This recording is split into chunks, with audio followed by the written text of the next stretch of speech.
Hey, how's everybody doing? Good morning. Welcome back after yesterday's snafu. I'm broadcasting to you for the second to last time from upstate New York, where the temperature is currently 70 degrees. How's everybody feeling down there in Raleigh today? A little bit warm, I'll bet. I hope you're doing well. I've got the stream set on ultra low latency, so the video quality may not be great, but hopefully we'll be able to communicate a little more quickly. Hot and humid. I know I'm not looking forward to it, Madison.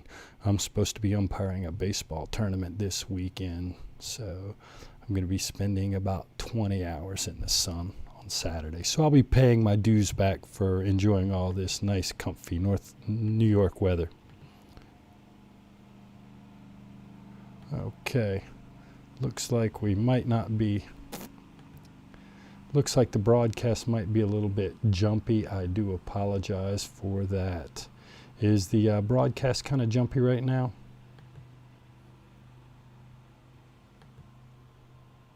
I'll bet. Okay, well, let's go ahead and get started. How's everybody doing today? Not too bad. Yeah, starting next semester, I'm going to be plugging into an actual Ethernet connection instead of trying to do this virtually. But let's go ahead and get started. All right, so we're talking about Chapter 13 today. We've got 2 lectures on Chapter 13. Chapter 13 is about self and personality. What we're going to cover today is I'm going to introduce to you the concept of personality psychology, the area of specialization, I should say.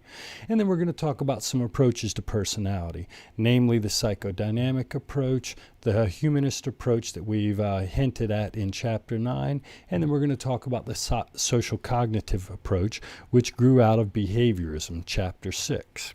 All right? So let's go ahead and get started.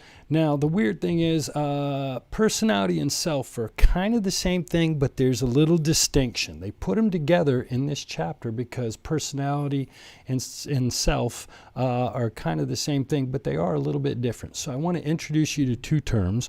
One we'll call the objective self, and one we'll call the subjective self. The objective self is the person you think about consciously, right? Who you know you are. And the subjective self is the self as knower. That's the self that gets angry when you're frustrated. Both of those are different aspects of the self. One self, though, you think about, and the other self drives your behavior. Hope that makes sense. So your book starts off by talking to you a little bit about what the objective or the looking glass self is, and they talk about this thing called a self schema. If you remember from Chapter 7, we talked about schemas, organizing frameworks that contain all the information related to a concept. And then I suggested to you a couple of lectures ago that the self can be thought of as a schema. Everything you think about, everything you're thinking about right now about yourself is part of your self schema. Every bit of knowledge you have about your self schema. And there's a picture of a self schema over here on the right, and you'll notice it has some what we might call your personal identity, those facts that describe you as an individual. And then it also has sort of group information, that is you in context with the groups that you exist in. Now, let's differentiate the self schema from what we'll call the working self concept. You ever notice how sometimes people are good or attractive or talented, but all they ever focus on is their shortcomings, their problems, and their negative issues? And then some people, clearly have bad spots, but they choose to focus on nothing but the good aspects of their personality. Let's think of the working self concept as sort of the aspects of yourself that are chronically accessible. Kind of that self that gets into your short-term memory a lot of times. And what I think is neat is your book even talks about self-esteem sort of as a way to measure the quality of this self. I saw a talk from a fellow named Mark Leary about 25 years ago who came up with this theory he called the sociometer hypothesis. And he argued that your self-esteem is actually a gauge that helps you to decide how well you're doing in fitting in with your important group members. So he had people evaluate their feelings of self-esteem and their feelings of inclusion, and he can sort of suggest that maybe your self-esteem works works, it's sort of a gas gauge that tells you how well your collective self is doing. Right? Hopefully all of you took the Rosenberg self-esteem scale. It's a 10-item self-esteem scale that is probably the classic in the literature that's used by clinical psychologists to measure people's level of self-esteem. If your self-esteem's lower than 15, then people would suggest you might have some self-esteem issues. If we could, I'd like to take a moment and bounce back quickly and talk to you for just a second. I'd like to welcome my friend Nils Olson. Dr. Olson and I have known each other for 25 years. We went to graduate school together. He is now a social psychologist working up in the business school at prestigious George Washington University. He and I have worked on projects before, and he wanted to stop by and see what the classroom was about.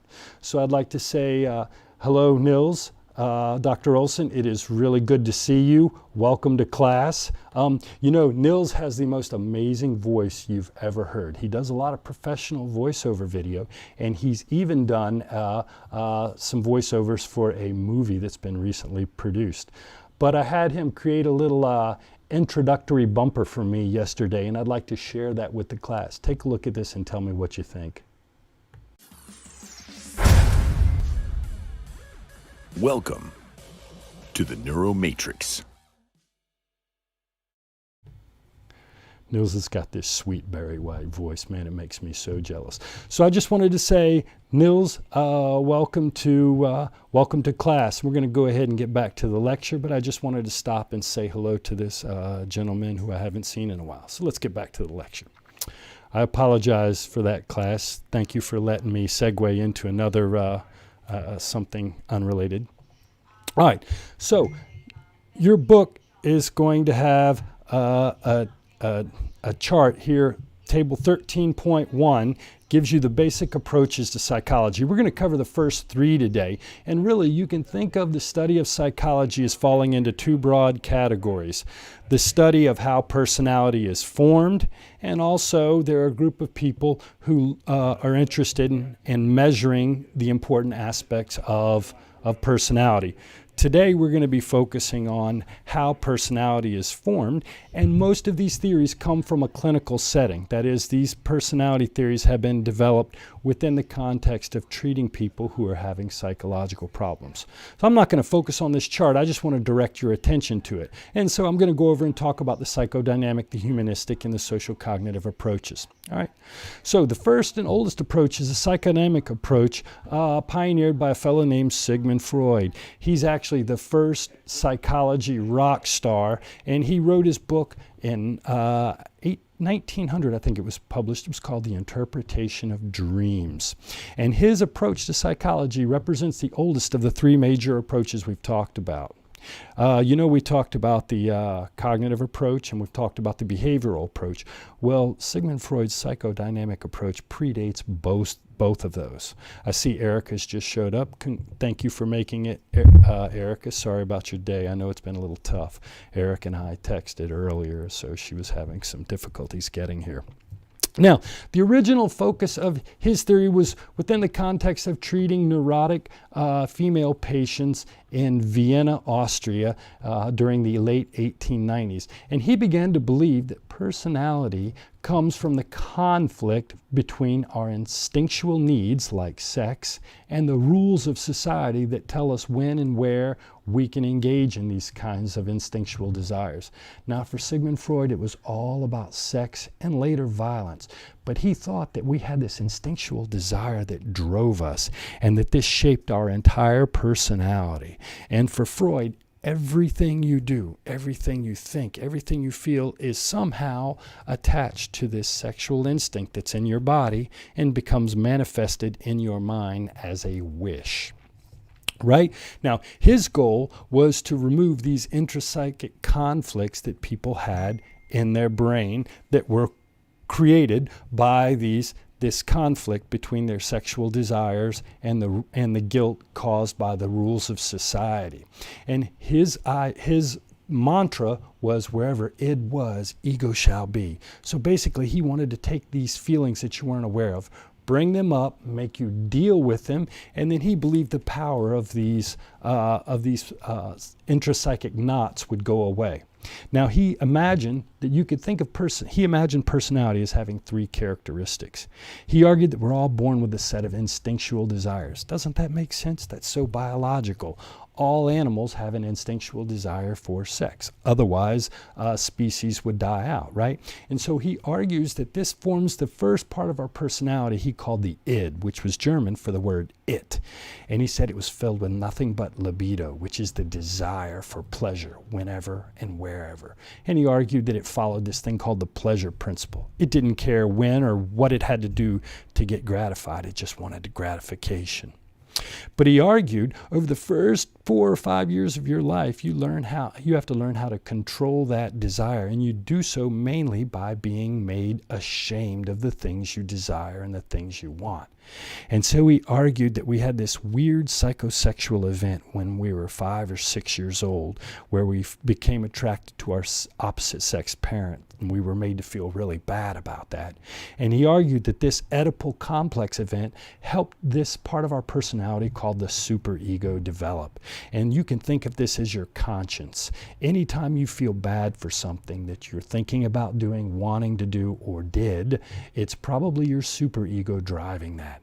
So he argued that we have these two competing things, our instinctual desires and all this externalized guilt that we have, and they're butting up heads against one another. He then argued that we have this third structure called the ego, the only structure we're really aware of, and it follows the reality principle. It tries to take care of the desires of your id while still not getting in trouble with the guilt created by your superego. So it's sort of the mediator between these two forces. And he argued in people with mental problems, with psychological problems, they had all this stuff built up in their id or their superego, which they weren't aware of, that drove their behavior. And so you would come in and talk to him, and he would figure out what secret things were going on in your mind, whether or not they were guilt or whether or not it was some sort of sexual desire. He would bring it into your ego, your awareness, and you would talk about it, and hopefully that would resolve the anxiety that was created by this conflict. Now, he argued most of us have this conflict. All of us normal people have this conflict every day. You have desires and you have rules. Now, he argued that this builds up pressure in your brain all day, right? And he argues that when we go to sleep at night, what happens is our superego relaxes and our id dreams all these crazy, sexual, weird things. And if you've ever dreamed about something that you're a little embarrassed to tell people about, that Freud would say that's your id speaking to you. And what he argued was that when your id does this at night, it lets off this intrapsychic steam.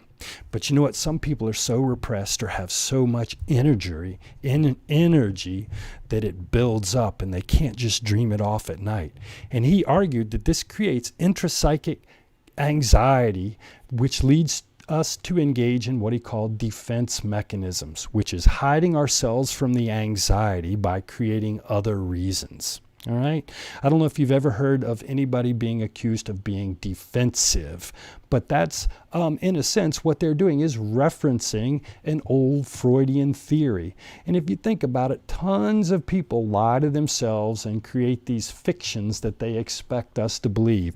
But you can see the reality of the person, so you don't follow them. Usually, defense mechanisms just fool you, and that's why Freud wanted to get rid of them. Now, your book in Table 13.2 is going to give you a list of common defense mechanisms recognized by Freud and later by his daughter Anna Freud, who is the world-proclaimed expert on defense mechanisms. She actually published a book in 1932 called Ego and the Mechanisms of Defense. And really, she had, I think, dozens of defense mechanisms, but these are the most common ones that Freud and most people talk about. I've circled repression and sublimation. Those two are the most important and probably the ones that I'm going to talk about on the test. The number one defense mechanism is repression. Think of that as motivated forgetting. How many of you have had a bad event in your life that you'd rather not think about, and we hide that away? How many of you have had an embarrassing event that you'd rather not think about, and we hide it away? How many of you have a friend that's just lying to themselves and pretending that something is not a problem? If so, that person is repressing those feelings. And according to Freud, this was the number one defense mechanism, because before you can lie to yourself, you have to forget the original problem. And so he would argue we would repress the original feeling, either the desire or the guilt associated with that desire, and then we might do other things like project our feelings onto someone else. Have any of you ever been accused by a cheating romantic partner that you're cheating? Have you ever been accused of cheating by a partner that's cheating on you? Absolutely. If so, that person is projecting their anxiety on you. We typically talk about people who are homophobic, and we say they're probably afraid of their own sexuality, right? What we would argue is that that person is engaging in reaction formation. They still have all the energy with the homosexual desire, but they turn it into the exact opposite, the homophobia. And so these are ways in which we manage our anxious feelings. Now, I've circled the sublimation as well, because I think that's also important, because Freud argued that all defense mechanisms are pretty much negative, with the exception of sublimation. Freud argued that everything that's been done with regard to art, engineering, and business represents the rechanneled sexual energy, and he called this rechanneling of sexual energy sublimation. So this is when you turn your energy, your sexual energy, from an inappropriate purpose into something that's socially useful. So according to Freud, we sort of we use this energy to help us create things that are great for society. I'm going to step back a minute and look at KB's question. So we remember the event the way that reinforces the negative feeling. I'm not sure exactly what you're referring to. With repression, we just quit thinking about the negative item. It's still down there, and we have to use psychic pressure to hide it, Ken. But then what we do is we take the anxiety. You still have the anxiety related to that. You may have forgotten the problem, but the anxiety is still there. So what you do is you take that anxiety out on somebody else in projection by pointing at them and saying, you're doing the thing that I secretly feel bad about. You're cheating, you're lying, you're doing this, right? That's projecting that emotion and anxiety on somebody else. And then sometimes when we have that anxiety, we still have the energy, but what we do is we change it around to the exact opposite so that we can pretend it doesn't bother us. Let me give you a great example. I have a friend who used to be a high school teacher. You ladies will be creeped out to know, but all he ever used to do was complain about how sexily his high school students dressed. They make me so angry. All they do is show their butt and their blah, blah, blah, and their clothes are so tight. And all he could ever do was talk about how angry you female students made him because you were not dressing appropriately. Now, do you think he didn't like it, or do you think secretly he did like it? Well, I'll tell you, he secretly did like it. He just couldn't deal with those emotions. So he changed it into the exact opposite. So he could still get uptight and aroused, but he just did it in a socially appropriate way. I hope that makes sense, KB. I'm not sure if I was answering the question you asked. Go ahead and rephrase it if you need more clarification, and I'd be happy to go back and talk about that. So according to Freud, personality develops as a result of us trying to manage these biologically driven instincts. Now, so we'll compare that with the humanistic approach. Now, behaviorism takes all of the control out of human beings, and it turns you into a product of your environment, all right? And Freud's psychodynamic point of view suggests that human beings are driven by these really sick, disgusting desires. The humanistic approach said, you know what? We're focusing too much on the negative aspects of humanity. You know, humans weren't born broken.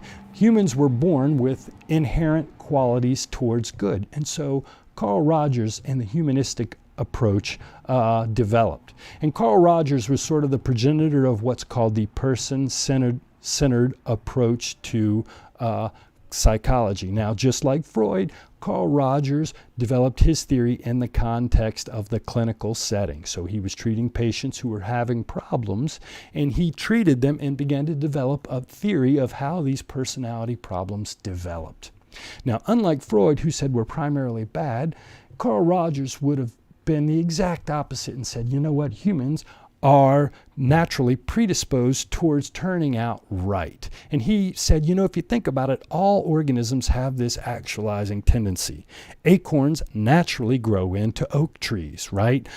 Corn seeds naturally grow into corn plants. So everything turns out into what it should be unless it doesn't get what it needs. Now, if the acorn doesn't get water or doesn't get light, it may not turn into an oak tree, but as long as it gets what it needs, it's going to develop healthy. And that, you might call that the actualizing principle. And so Carl Rogers championed something he called the self-actualizing tendency, which is the tendency that people have towards developing their authentic self, whatever that is. So whatever it is that is truly you, if you're you know what I mean, is what you will turn into as long as you get the water and the light that you need, metaphorically speaking, right? And so what he argued is that in order for humans to develop into their authentic self, they need what's known as unconditional positive regard, which is being accepted for who you are. And if it does, then this leads you to what he would call an unconditional positive self-regard, a feeling of comfort about who you are. And he argued that all of us really know what it is we want. You don't need to be told who you are and what you want. We all have what he called organismic valuing. You know inside yourself what is right. And he argued that you will develop that as long as you get unconditional positive regard, that is, acceptance from your parents. Now, he says you can't even really start telling a kid that they're good, because if you're telling them that they're good, then that implies that they could potentially be bad. You're just supposed to let your kid, in a sense, grow their own way. Now, he argues, unfortunately, the world is not built like that, right? When you go to school, you have to learn your letters or you'll get a bad grade and we'll hold you back, right? Your parents want you to do this rather than that. And if you don't, they'll get angry with you. When we play sports, some people win and some people lose. Some people sit the bench, some people don't, right? The world gives us feedback about our worth all the time. And he argues that this sets up what we would call conditions of worth.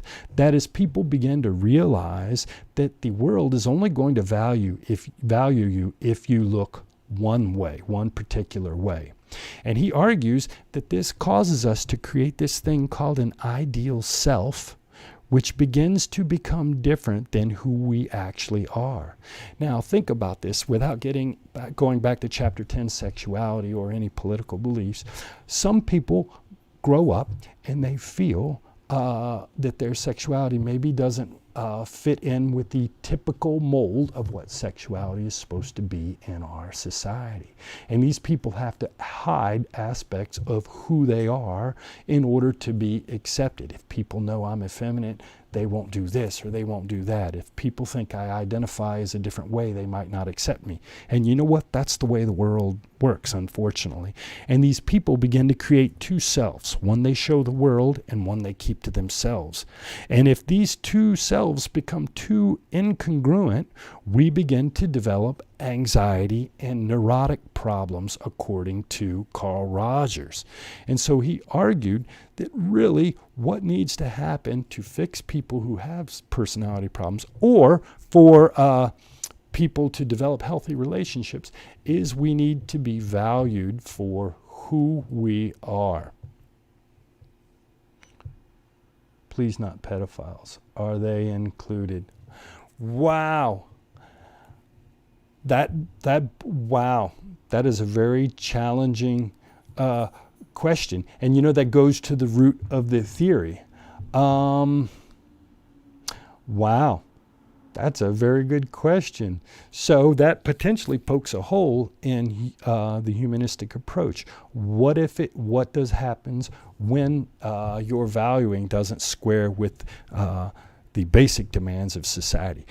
Actually, it's a good point. I was just talking about it with my psychologist friend who I'm visiting up here in New York, and we were talking about the difference between the humanistic and the psychodynamic approach.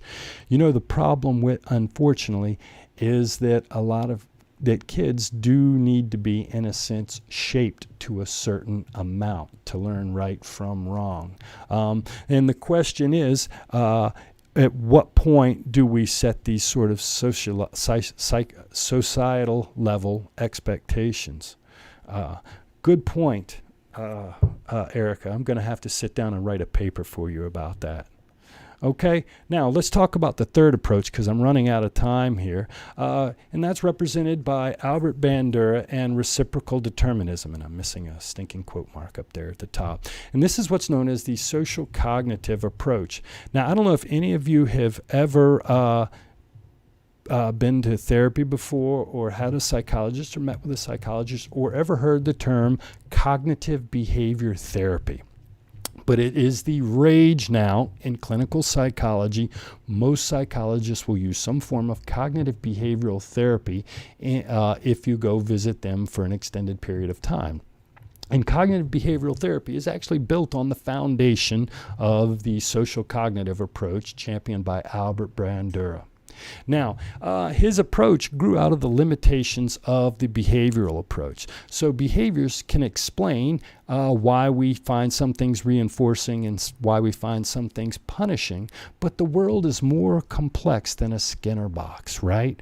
We aren't just given one lever to press. We're given 4 or 5 or 1 million levers to press. So why do some people try to find their reinforcement in this job and other people find their reinforcement in another job, right? Some people want to be a professional musician and they find that reinforcing. Other people can play music, but they're afraid to try that particular job, right? So why is it some people set their sights really high in the world and some people set their sights low in the world? We all find being a rock star to be reinforcing, so why wouldn't everybody go after it? We all say that being a doctor is where all the money's at, so why doesn't everybody want to be a medical doctor? It's because we all have different expectations about whether or not we could achieve that reinforcement.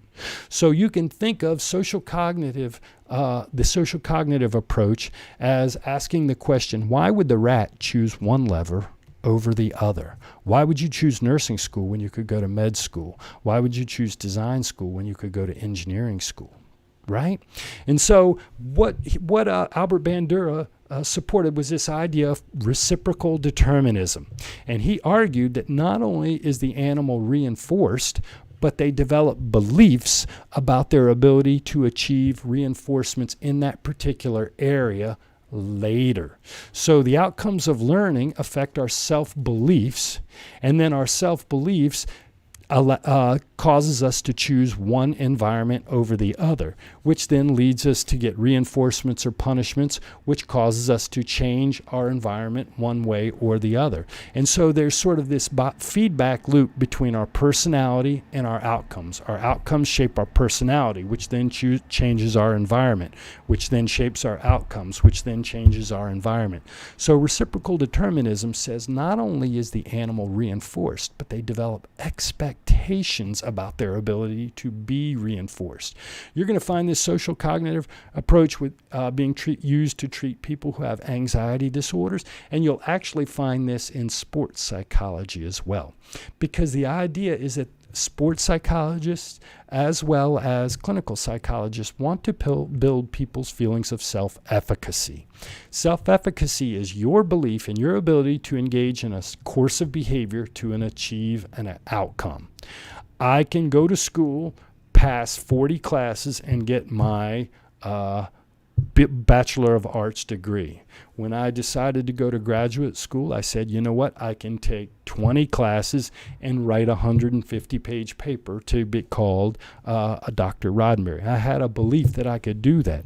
Some people believe that they could be successful in relationships. Other people say, you know what, there's no way I could ever be successful. All I ever have is bad relationships, right? And so self-efficacy is sort of this context-dependent belief on your ability to achieve certain outcomes in life. And I mentioned here there are tests of relationship efficacy, vocational efficacy, educational efficacy. There are lots of different tests that measure these feelings of power. And so these people argued that some of us develop a sense of internal power. And this explains why some people are more successful than others in life, and some people are more resilient in the face of failure. So during his research, Albert Bandura and his colleagues found that there are 4 broad qualities that will help determine whether or not your child is going to develop a sense of self-efficacy as they grow up. As parents, we all want our children to have a sense of power. If your child doesn't have a sense of power, they won't try to achieve. The world will get over on them, and they'll have difficulty surviving, right? So you want to build a child with high self-efficacy. What actually does that? Well, here's the thing. You've actually got to give your kids situations where they can achieve. A lot of parents like to do things for their children, and they do things because I'm here and it's easier that way. Self-efficacy doesn't work that way. You have to actually practice doing things. See, Mommy, I can ride a bike. See, Mommy, I can hammer a hammer. See, Mommy, I can do this. Kids are building a sense of efficacy through these mastery experiences. And then there's also what we would call vicarious success. One of my favorite musicians is a fellow named Jimi Hendrix. If you've ever listened to Jimi Hendrix, he's a really good guitar player, but he's kind of a crappy singer, right? And he said he was afraid to sing until he saw Bob Dylan live. And he saw Bob Dylan live, and Bob Dylan sounds even worse than Jimi Hendrix does. And he said, wow, if that guy can be a singer, I can be a singer. And so you know what? Success is good to model. And if any of you have ever watched somebody in their success story, the reason we gravitate to success stories is because they help us build a sense of vicarious efficacy, if you will. The third is being persuaded that you can do it. So as a parent, it's important that you encourage your kids. Social persuasion is just encouraging. You can do this. I know you can do this. And so you need to encourage these things. It turns out, though, you can say encouraging things all you want, but if you say one negative thing, it's really easy to steal somebody's self-efficacy. So when they fail, and I see this on the sports field because I umpire baseball, I see dads all the time really saying horrible things to their young boys because I work in boys sports. I hear them saying horrible things when their young boys strike out or make an error. And you know what? When you persuade somebody that they're bad, it's really hard to come back from that. And then you know what? One of the things that happens when we have mastery experiences, when we see other people being successful, and when people give us encouragement, is when we come to these scary events, our hearts don't beat as fast, right? If you've ever had your heart beating out of its chest, you know that is not a good way to feel confident. People read their own emotional functioning and take it as a clue to how good they are in an event. So learning how to manage your emotions also helps lead to a feeling of confidence. And so the idea here is that really you want to help build this sense of self-efficacy so that people have the ability to handle this rather difficult world that we live in, right? Okay, so sorry I've gone 3 minutes over. I just want to wrap it up really quickly, and I want you to sort of gather these 4 points from the lecture. The self is a cognitive structure, let's call it a self-schema, that guides your behavior. Not only do you think about it and can you tell me about yourself, but your self-esteem guides your behavior, and also the characteristics of the self that you don't really think about your underlying personality drives your behavior and makes you different from other people. Now, there are different approaches to studying psychology, studying personality. The three we talked about today were the psychodynamic perspective, the humanistic perspective, and the social cognitive perspective. In each one of these perspectives, thinks about personality, both healthy and non-healthy, as developing through early experiences in life. Now, we're going to contrast this tomorrow by talking about personality from the psychometric perspective, and we're really going to talk about what it means to measure personality and what it looks like. Okay, so if you will, before tomorrow, why don't you take the Big 5 personality test that I've got in your weekly discussion folder and bring your personality to class tomorrow, and we'll talk about our personalities, and you can find out that I'm a neurotic, potentially paranoid person, all right? It was great talking to you folks. Have a great weekend or a great day, and I will see you, I'll see you tomorrow, okay? Take care. Goodness me. I can't hit the button. All right, bye. Welcome to the Neuromatrix.